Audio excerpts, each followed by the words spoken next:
we, as a government, chose life over economy.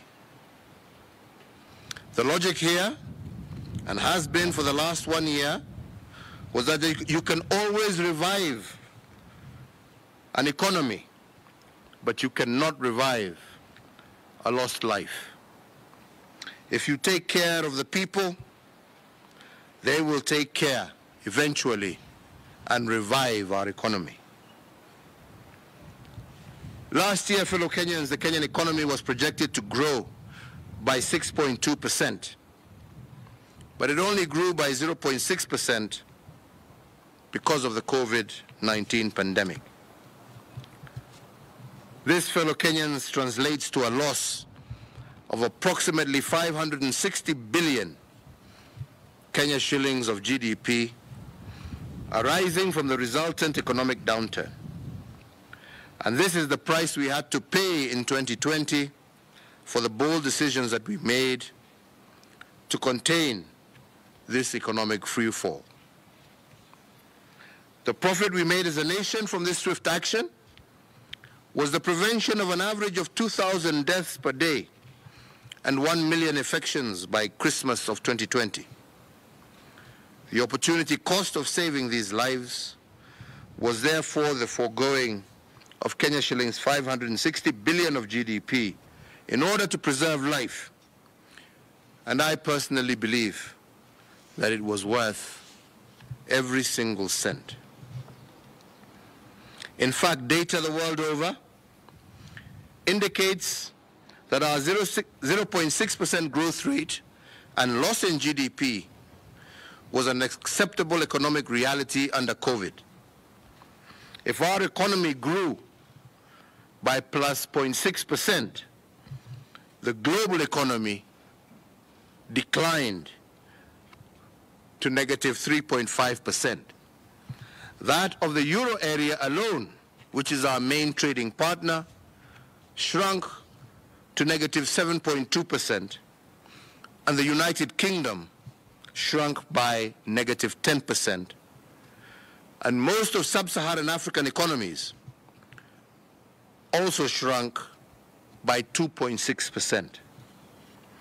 This means that economies around the world shrunk, but Kenya did not, despite our major sacrifices.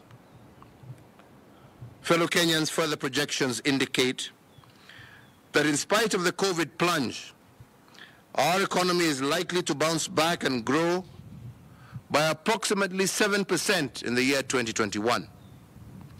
If we had not made the bold decisions of 2020, as is projected, our economy would in 2021 have contracted by 15%.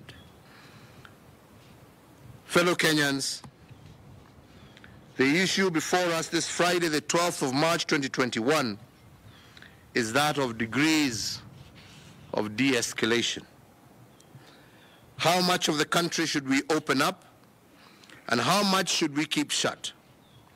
More so given that the new COVID strain from Britain, Brazil, and South Africa, and also because of what is happening in our neighborhood.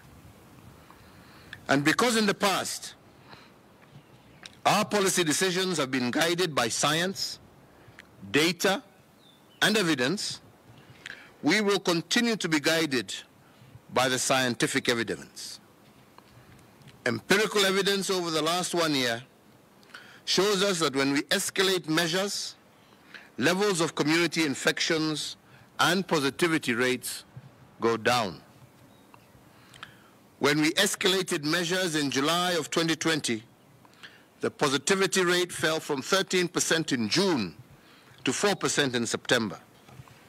And when we relaxed the measures in September of 2020, the positivity rate rose to its highest in November 2020 to a level of 19%.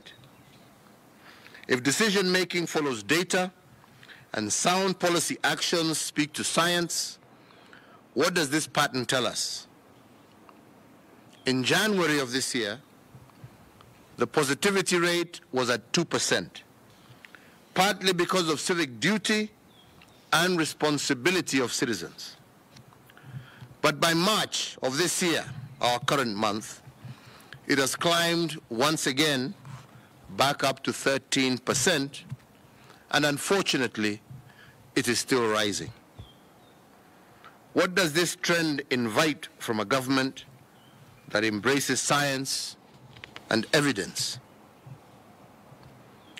Fellow Kenyans, to secure the gains we are making in the war against the virus, and while also addressing the current evolution of the disease, and particularly to address measures in regard to the third wave of the pandemic, and also on the advice of the National Security Council, the Council of Governors, we today, in keeping with the recommendations of the National Emergency Response Committee on Coronavirus, issue the first coronavirus public order of 2021 as follows. Number one, cognizant that the propagation of the coronavirus within our borders has been fueled by political gatherings and large social gatherings, today I direct that all forms of political gathering be and are hereby prohibited for a period of 30 days effective midnight on this 12th of March 2021. That the escalation or de-escalation of the containment measures in regard to the prohibition of political gatherings and social gatherings dependent on whether the national endeavor to break the chain of transmission will have been achieved. So if we do not achieve it, we shall extend it.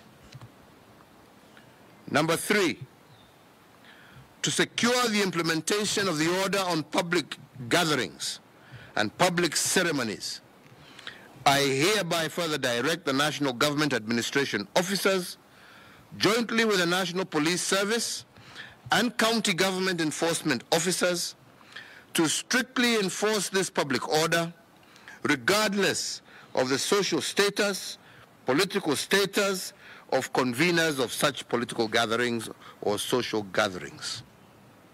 4, in regard to funerals, cremations, and other interment ceremonies, it is directed that these ceremonies shall be conducted strictly within 72 hours of confirmation of death. 4, it has further been ordered that attendees for funerals and graveside crematoria ceremonies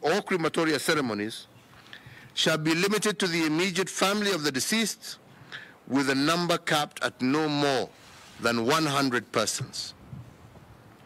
That attendees of celebrations of weddings and other traditional unions and rites is hereby capped at 100 persons.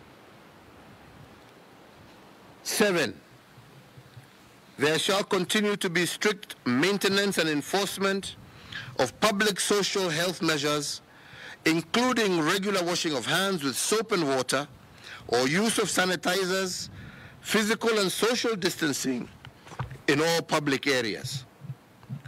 And 8, that in line with the guidelines issued by the Interfaith Council, only a maximum of 1/3 of the capacity of places of worship will be allowed at each worship ceremony.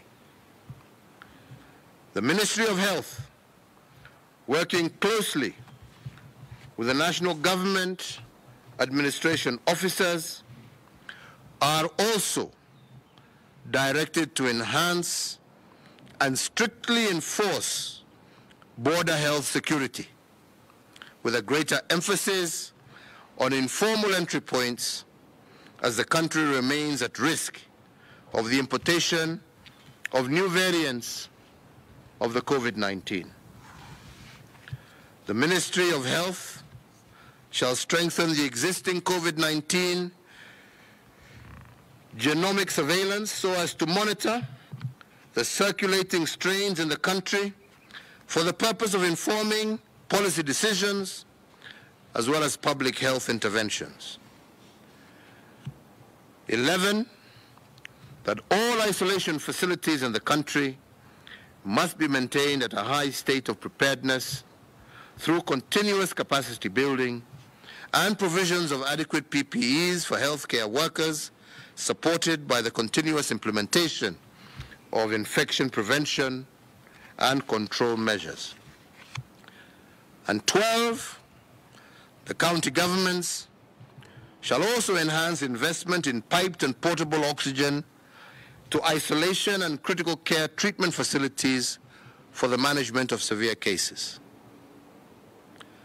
And 13, the nationwide curfew is hereby extended for a further containment of 60 days, and in that regard, all bars and restaurants and other establishments open to the public must, as is current, close by 9 p.m.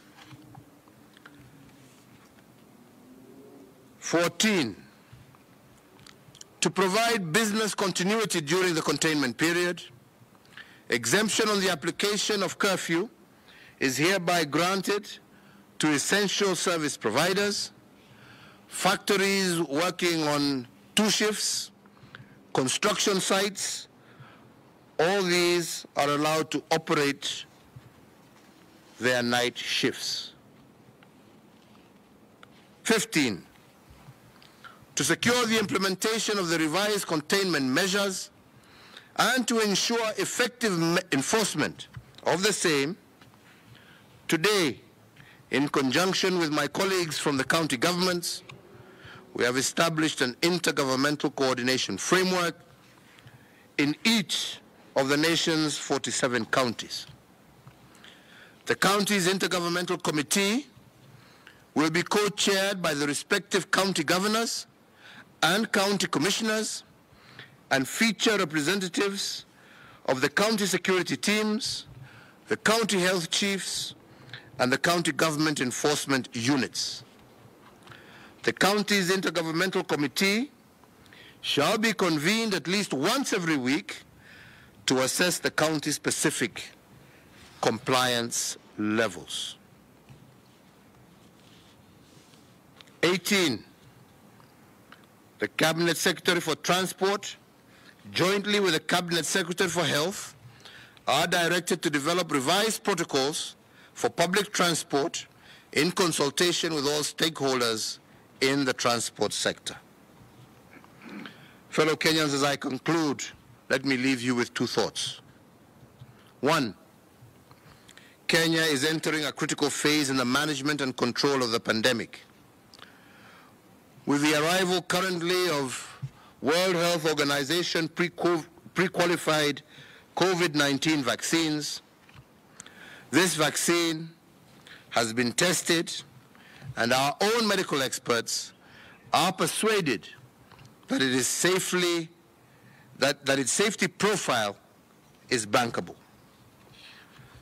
The vaccine rollout, as I said a few days ago, will be done in phases and guided by the National Deployment Vaccination Plan, with the first phase, which is currently ongoing, targeting frontline health workers, uniformed personnel, teachers, as well as those engaged in emergency services such as the fire brigade, firefighters, and so on and so forth. The second phase, which will also start immediately we receive our second consignment, will target the elderly people and those with pre-existing conditions. But I must also make it clear that as much as we recommend the vaccine be taken, vaccination shall be voluntary. The second thought I wish to leave you with has to do with what explains our success against this invisible enemy in the last 1 year.